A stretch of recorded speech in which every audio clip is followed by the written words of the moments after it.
ini dipasang ke konektor bayi ya. Ini nggak mau pasang ke bayi ya, Bu? Ya, jadi yang neonatus yang berat badannya tadi ya 2 ons itu pakainya yang ini. Dia pasang ini dulu, terus kita continue.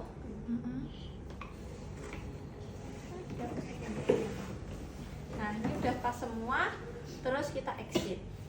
Nah, inilah tampilan monitor dari ventilator. Di sini adalah pasien yang tadi kita gunakan terakhir. New adult adalah pasien dewasa.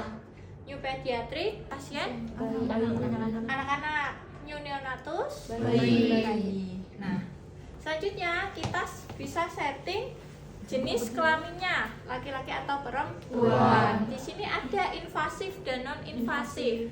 Invasif digunakan ketika ventilator ini harus dengan pembedahan. Contohnya dia terpasang tracheostomi, terpasang ET, terpasang LMA, jadi yang harus tindakan pembedahan. Kalau non-invasif berarti dia tanpa pembedahan. Berarti misalnya sumbu muka sederhana langsung dipasangkan dengan ventilator. Selanjutnya kita bisa menyeting tinggi badannya, misalnya 160. Auto berat badannya akan berubah sendiri karena kita nggak bisa ngubah berat badan di sini.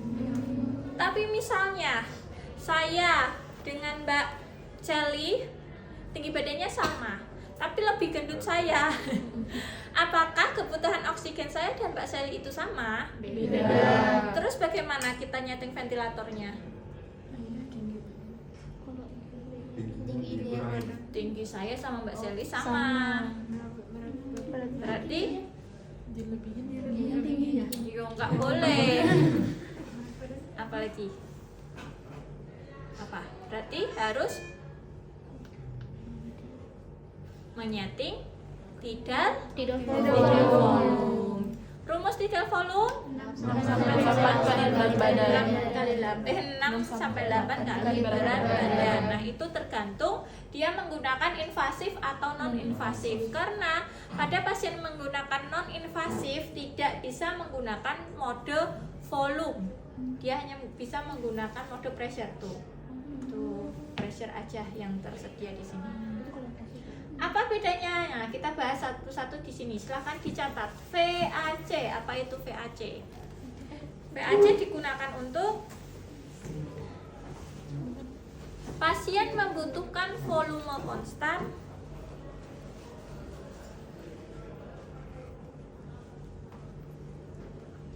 tidak ada nafas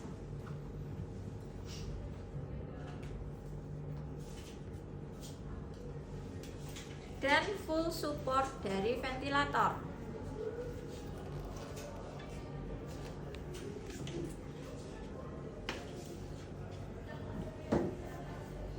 Selanjutnya PAC digunakan untuk pasien yang membutuhkan pressure konstan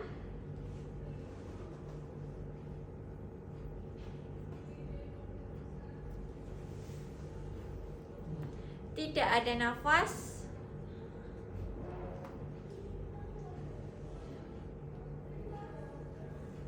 dan full support dari ventilator.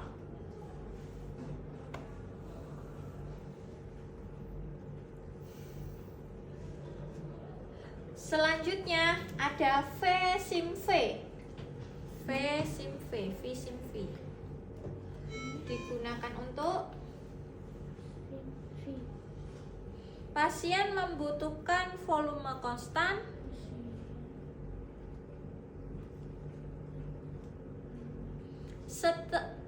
masih ada nafas. Kalau tadi tidak ada nafas, sekarang masih ada nafas,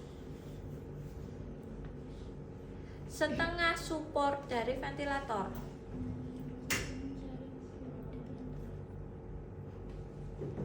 Kalau tadi full, sekarang setengah.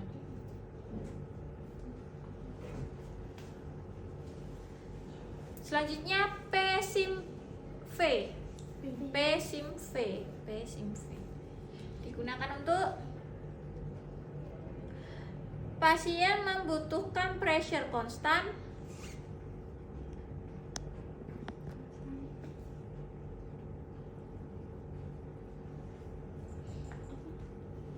membutuhkan pressure konstan, masih ada nafas,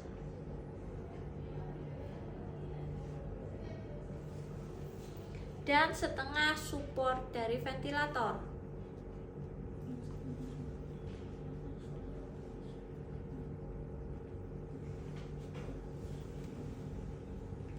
Yang terakhir CPAP. CPAP digunakan untuk pasien yang akan dilakukan penyapihan. Ya.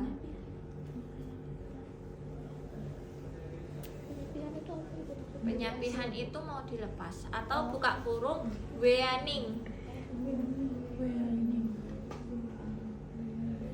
Ya, weaning tulisannya. Nah, kita bahas satu-satu. Kalau pasien itu punya banyak udara di dalam tubuhnya, volumenya besar, tapi tekanannya cuma segini, tekanannya cuma, apakah udara itu bisa mengalir ke seluruh tubuh? Tidak bisa. Nah, makanya dia membutuhkan pressure.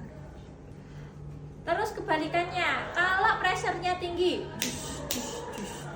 tapi volumenya cuma segini, besarnya udara cuma segini, apakah udara yang segini ini bisa mengalirkan ke seluruh tubuh?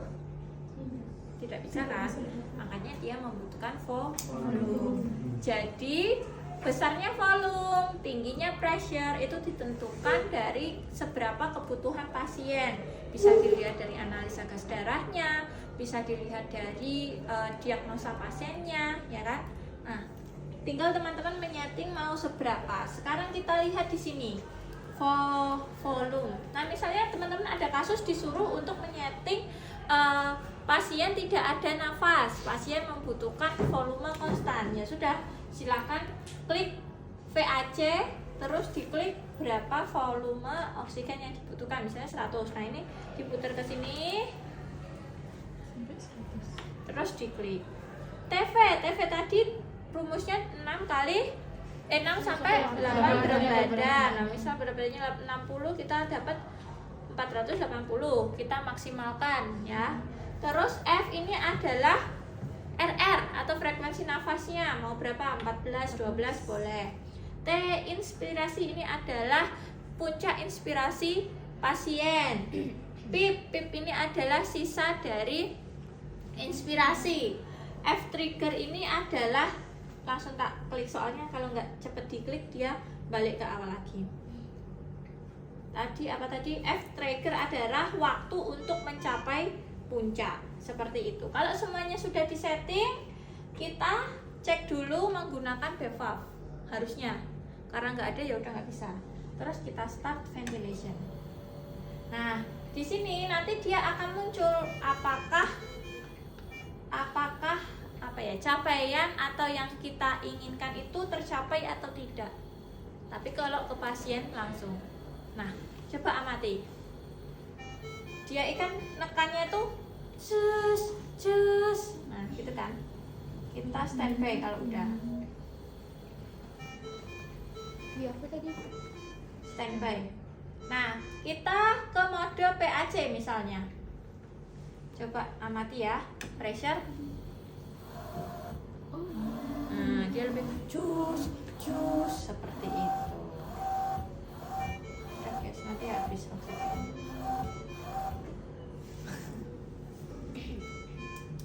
Terus, pada pasien yang menggunakan ventilator itu tidak bisa serta-merta habis menggunakan ventilator langsung dilepas, itu tidak bisa. Dia harus bertahap sesuai dengan responnya.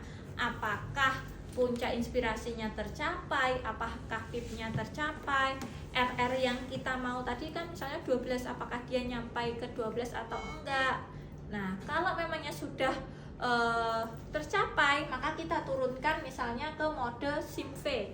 Karena tadi kan SIMV itu setengah dari ventilator, setengah dari pasien. Kalau SIMV sudah tercapai, kita turunkan lagi ke CPAP. Jadi CPAP itu kalau memang sudah benar-benar bisa dilepas. CPAP juga bisa digunakan pada bayi atau anak. Kalau anak-anak menggunakan volume atau pressure, takutnya dia akan terjadi hiperventilasi. Seperti itu.